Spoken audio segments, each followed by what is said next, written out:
Washington News and Talk. Presiden Joko Widodo menginstruksikan pemerintah daerah untuk mengalokasikan 2% dana alokasi umum dan dana bantuan hibah untuk digunakan memberikan subsidi bantuan kepada nelayan, ojek online dan transportasi umum. Sementara itu Gubernur Jawa Tengah Ganjar Pranowo mengatakan pihaknya telah menyiapkan dana bantuan tambahan atau bantalan dari pemerintah Provinsi Jawa Tengah. Bagaimana implementasi dari alokasi bantuan ini di wilayah Jawa Tengah? Kami akan jumpai Asisten Bidang Ekonomi dan Pembangunan Sekda Provinsi Jawa Tengah, Ibu Penny Rahayu.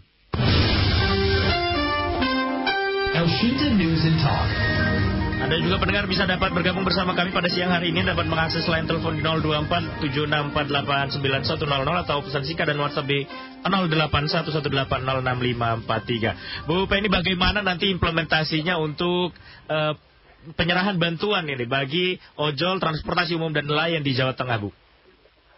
Ya baik, terima kasih. Assalamualaikum warahmatullahi wabarakatuh. Selamat siang para pendengar setia kita. Jadi untuk Jawa Tengah, sesuai dengan instruksi Bapak Presiden, kami sudah, Pak Sekda beserta TAPD Provinsi Jawa Tengah sudah mencoba menghitung berapa alokasi yang harus kita sesuai dengan arahan beliau, 2% dari dana transfer umum yang ke masing-masing provinsi. Kami sudah kami akan merencanakan alokasi sekitar 24.628.278.000 yang terbagi di barangkali tadinya di 7 SKPD, ada di Dinas Perindustrian dan Perdagangan, kita ada program bantuan sosial bagi industri dan juga IKM pangan, jadi berupa bahan baku.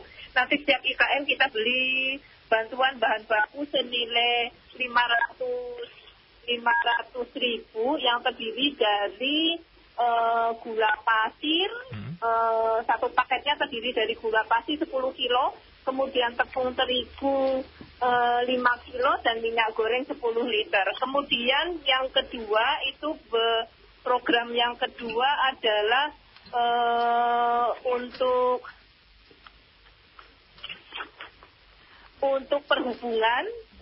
perhubungan itu kita yang tadi dipakai untuk ojol, kemudian untuk Gojek dan lain sebagainya, itu program bantuan sosial kru angkutan umum dan juga ojek online. Ini yang barangkali paling banyak sudah kita alokasikan, tapi tentunya ini kita harus disinkronisasi dulu. Jadi kita harus validasi data di teman-teman di dinas sosial, karena ini kan ada program pusat juga sama, yang dari dana APBN, kemudian dari provinsi juga, dan kami juga sudah koordinasi dengan seluruh kabupaten kota, bupati wali kota. Besok kemarin kita sudah rapat Zoom hari Rabu.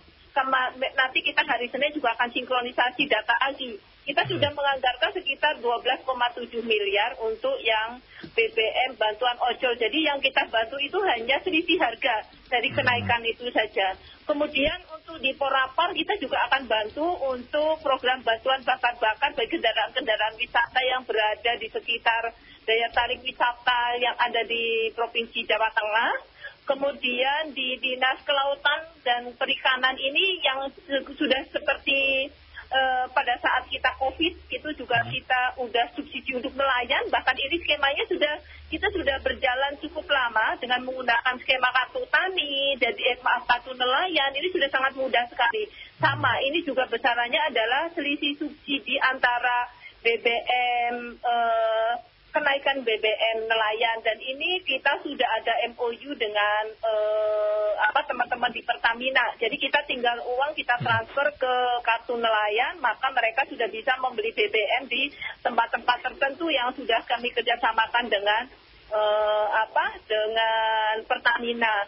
Kemudian di Dinas Pertanian dan Perkebunan juga kita sudah akan mengalokasikan ini untuk Al-Sintan, alat untuk pertanian. Jadi kan banyak alat-alat pertanian seperti halnya yang kemarin viral, itu kan banyak yang menggunakan solar. Maka kita juga akan bantu hal yang sama dengan skema kita menggunakan kartu tani. Kalau tadi nelayan kita menggunakan kartu nelayan, maka ini nanti dananya akan kami serahkan kepada petani maupun kelompok tani melalui kartu tani. Kemudian untuk Dinas Peternakan dan Kesehatan Hewan ini kita alokasikan untuk usaha-usaha yang berbasis peternakan, pengusaha untuk produksi peternakan berupa distribusi produk peternakan, biaya transportasi, bongkar muat, packaging, dan juga pengiriman pada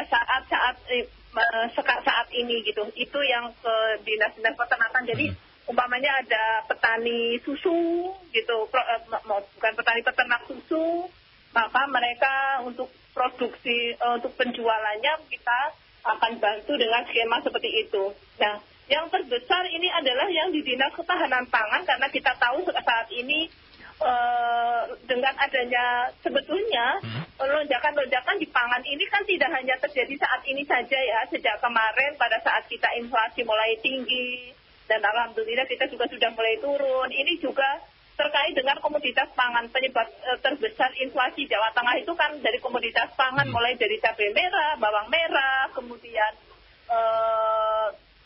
telur gitu. Kalau kemarin juga ada angkutan pesawat itu. Nah, kita sudah sejak lama sebetulnya Dinas Ketahanan Pangan itu melakukan subsidi untuk pelaku usaha distribusi pangan. Jadi untuk komoditas-komoditas pangan pertanian yang dihasilkan oleh kita untuk distribusi penjualannya, maka ongkos angkutnya kita tanggung melalui dana APBD. Sebetulnya skema ini sudah kita lakukan sudah cukup lama sejak COVID. Cuman kemarin memang pada saat kemarin kita karena pertumbuhan ekonomi juga sudah mulai membaik, NTP kita juga sudah naik di atas 105, bahkan sudah mencapai 105. Maka sebenarnya program ini kemarin sudah sempat kita kurangi, tapi dengan adanya sekarang lonjakan harga-harga pangan yang tinggi, ini kita naikkan lagi dananya cukup lumayan untuk membantu itu. Nah, kita sekarang sudah dari subsidi ini kita sudah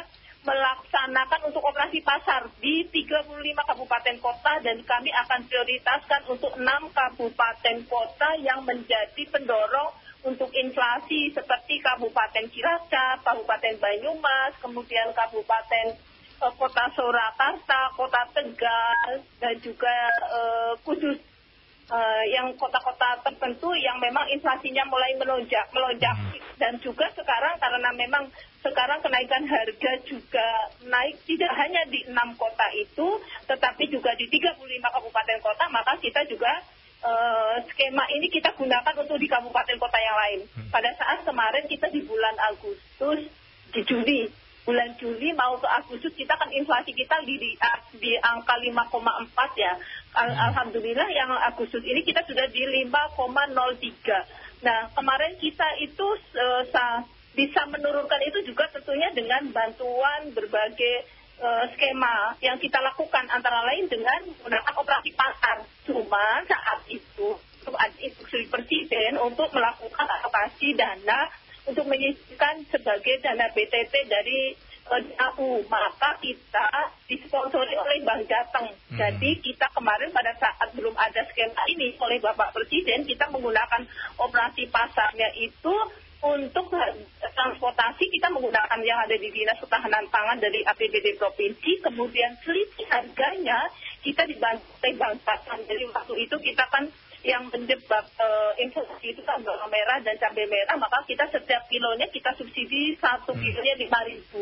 Itu kita dari Bank Jateng. Nah, karena sekarang sudah ada instruksi Presiden, maka semoga ini kita bisa kerjakan sendiri dengan anggaran seperti itu. Itu tentunya, dan sekali lagi, maka data itu sangat penting. Karena apa? Jangan sampai nanti masyarakat yang sudah menerima dengan skema yang ada di pusat, mulai dari bantuan pangan non-tunai, kemudian bantuan untuk tenaga kerja yang di bawah 3,5, dan juga bantuan solar untuk ojol, tentunya yang sudah dianggarkan melalui APBN, kami akan cleansing. Ini nanti pusatnya ada di Dinas Sosial, maka yang akan dibantu oleh provinsi adalah yang di luar masyarakat yang sudah mendapat bantuan dari APBN. Tentunya seperti itu, dan kita juga koordinasi dengan kabupaten kota jangan sampai tumpang tindih. Maka insya Allah besok kami hari Senin bersama BI akan mengumpulkan seluruh asisten ekonomi dan pembangunan di kabupaten kota untuk kita kumpulkan di Hotel Po untuk kita akan sinkronisasi terkait dengan pelaksanaan ini agar terjadi data yang sinkron untuk di wilayah Provinsi Jawa Tengah, sehingga harapannya masyarakat semuanya di wilayah Provinsi Jawa Tengah yang berhak untuk menerima ini bisa menerima semuanya. Baik. Itu Mas, barangkali. Baik Bu Penny. Bisa diulangi tadi berapa besar anggaran yang akan dialokasikan Pemprov Bu untuk bantuan ini Bu?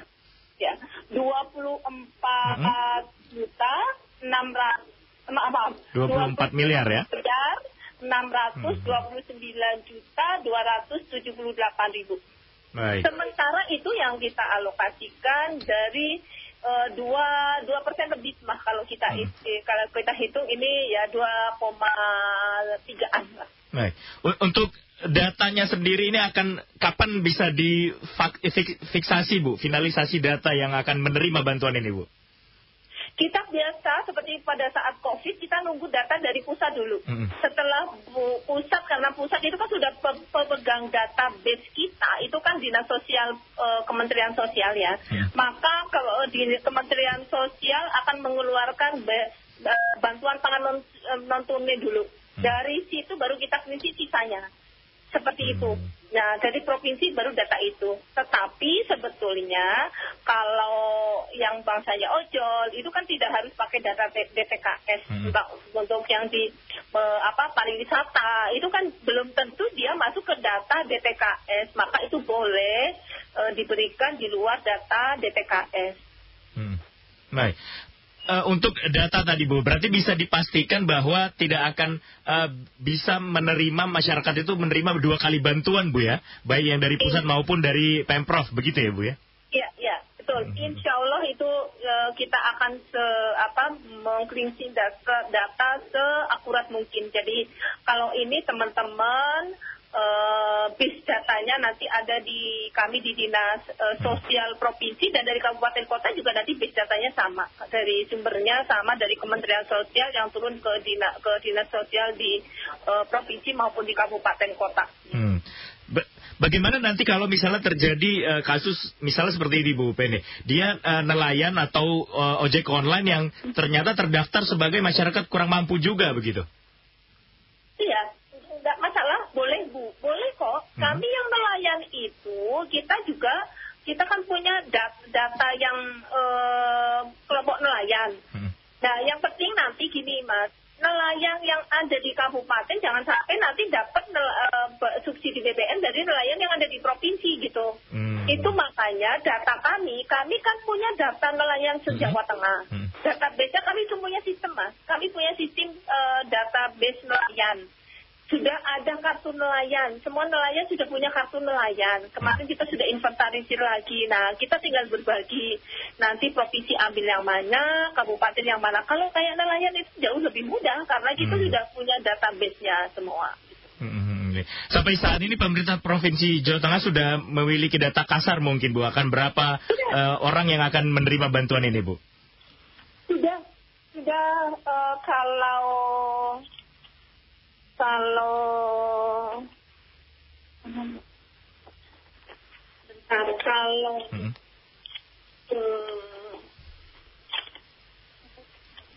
kalau dari UKM itu kita ada 1.810 IKM. Itu yang tadi per orang 500.000. Kemudian kalau yang di perhubungan ini kita rencananya itu ada sekitar 4.224 orang. Gitu. Atau kemarin ternyata sudah ada cleansingnya di 2021 di 2022 kita rencananya 3.061 orang. Tuh. Kemudian yang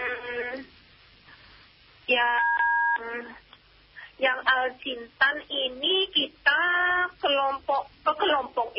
kelompoknya jadi ada sekitar 368 kelompok.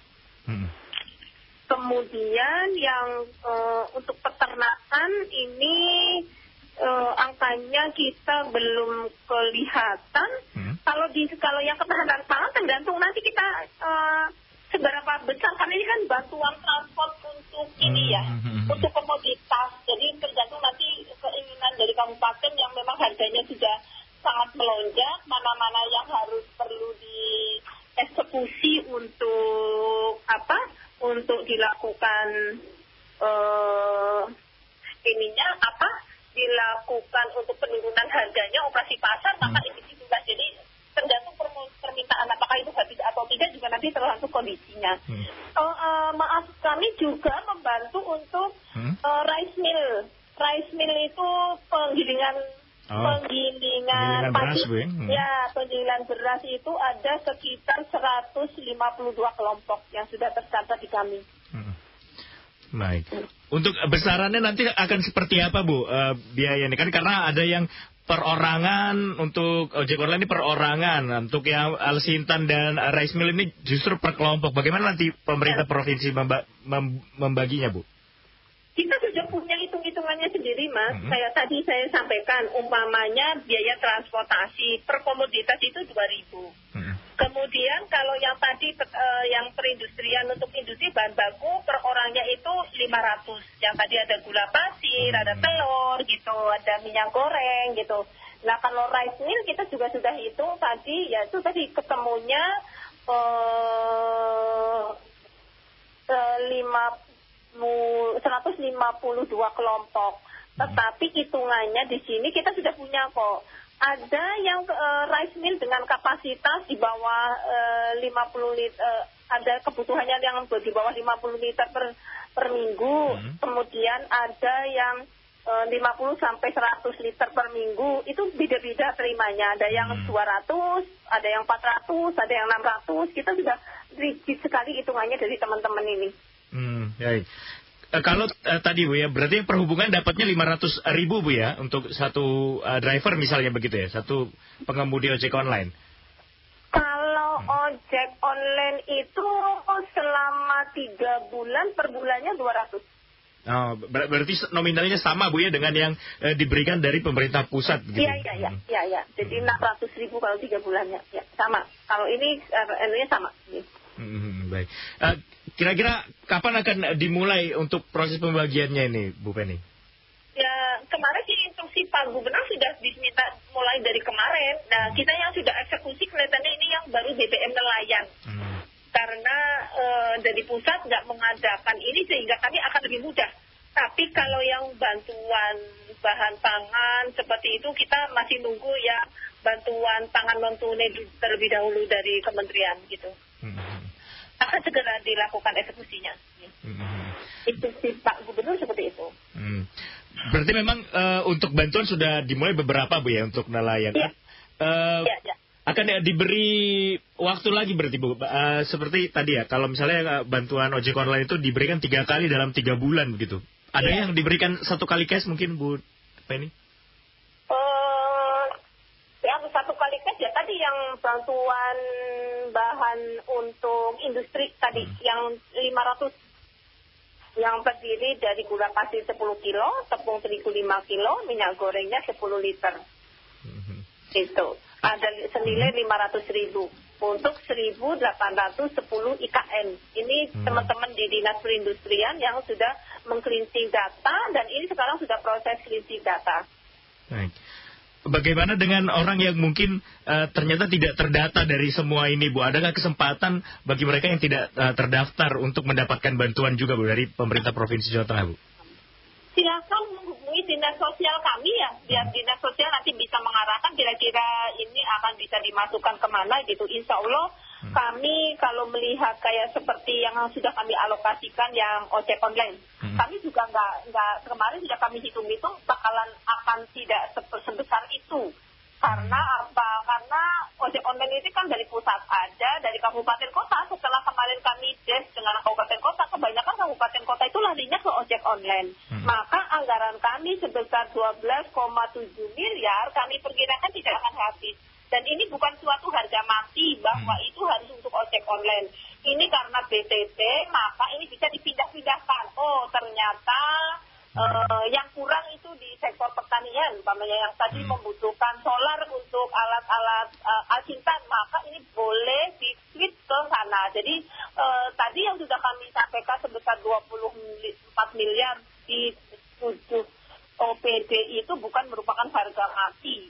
Gitu. Jadi nanti juga tergantung siapa tahu sudah sebulan atau 2 bulan ternyata kondisinya membaik, jadi tidak juga harus 3 bulan gitu. Dan kami sudah menyediakan sampai di akhir tahun anggaran, arahan Bapak Gubernur seperti itu. Baik. Ini ada yang menarik yang saya soroti nih Bu Penny ya. Mengingat tadi kalau dari Dinas Pertanian itu kan ada yang alsintan dan rice mill, dan ini bentuknya bantuan kepada kelompok. Berarti memang bantuannya untuk produksi kelompok saja Bu ya, bukan untuk perorangannya ya? Produksi kelompok, yang rice mill itu kelompok. Ya betul. Nah, kalau alat, biasanya kan alat yang besar-besar itu kan dimilikinya oleh kelompok, Pak. Karena kita bantuan alat-alat pertanian itu juga diberikannya kepada kelompok. Bagaimana dengan pekerjanya, Bu? Apakah mereka dapat bantuan juga itu? Pekerjanya loh, pertanian mereka kan kerja di tanahnya sendiri. Ya pakai kalau yang kerja yang kemarin di bawah pendapatan di bawah 3,5 juta. 1.500.000 itu alokasi untuk Jawa Tengah cukup banyak, 1 juta lebih kok, 1,3 juta. Rasa-rasanya itu sudah sangat mencukupi gitu. Nanti kita akan lihat situasi seperti apa. Kalau seandainya itu memang kurang, pastilah kebijakan Bapak Gubernur nanti akan kita alokasikan kembali. Berarti termasuk petani yang menggarap tanahnya sendiri, kalaupun memang penghasilannya di bawah 3,5 juta akan mendapat itu, begitu Bu Penny ya? Kalau yang petani kan dapatnya nanti dari tadi, yang sudah tadi dia butuhnya apa? Alsintan, ya sudah kita butuh itu, dia punya rice mill, ya itu gitu. Yang itu lebih banyak ke pekerja yang barangkali buruh pabrik gitu. Yang itu dari pusat, Mas, kita tidak membuat skema yang seperti itu, yang di bawah 3,5 terus diberikan seperti yang skema dari pusat, karena kita beranggapan bahwa yang akan dialokasikan oleh pusat sebesar sekitar 1,3 juta orang itu sudah mencukupi gitu. Baik. Mungkin terakhir Bu Penny, pesan dan himbauan mungkin bagi masyarakat selama proses bantuan ini akan berlangsung, Bu Penny. Jadi kami menghimbau pada masyarakat, jangan gelisah, insya Allah pemerintah akan membantu, baik pemerintah pusat, pemerintah provinsi, maupun pemerintah kabupaten kota, dengan berbagai skema, dan juga tentunya sesuai dengan pekerjaan dari masing-masing. Jadi, kalaupun ada yang tertinggal, silakan datangin ke kelurahan, biar Pak Lurah secara berjenjang melaporkan ke Pak Camat ke Bupati akan menugaskan SKPD terkait. Tadi yang terkait dengan data pasti ke Dinas Sosial, tapi nanti kalau eksekusinya itu tergantung mereka sebagai apa, buruh tani kah, sebagai OJK, sebagai pemilik rice mill kah, gitu. Nah, kalau memang kabupaten nanti tidak bisa mengatasi, kami akan meminta untuk bisa dilaporkan ke kami di provinsi, Pak. Baik. Terima kasih banyak atas kesempatan waktunya siang hari ini, Bu Penny. Harapannya bantuan yang dialokasikan oleh pemerintah Provinsi Jawa Tengah ini dapat tepat sasaran dan membantu kehidupan masyarakat Jawa Tengah, Bu Penny ya. Amin. Baik, terima kasih banyak Bu Penny. Selamat siang, Bu Penny. Selamat siang. Demikian pendengar, Asisten Bidang Ekonomi dan Pembangunan Sekretaris Daerah Provinsi Jawa Tengah, Dr. Anda Penny Rahayu MS. Elsunda Semarang News and Talk.